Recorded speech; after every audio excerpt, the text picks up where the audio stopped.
рукам телефон на все голоса говорит пока. Пора.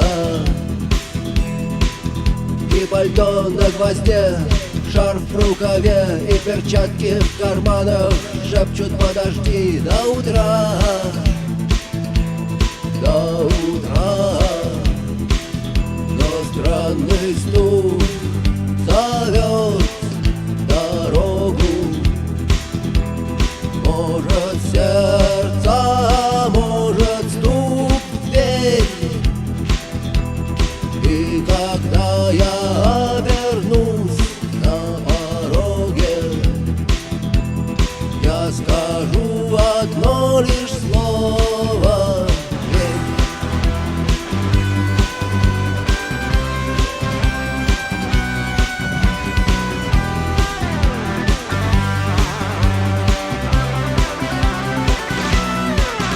и опять на вокзал, и опять к поездам, и опять проводник выдаст белье и чай.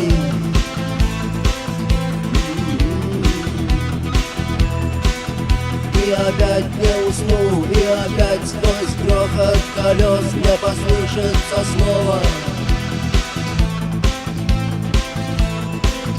прощай.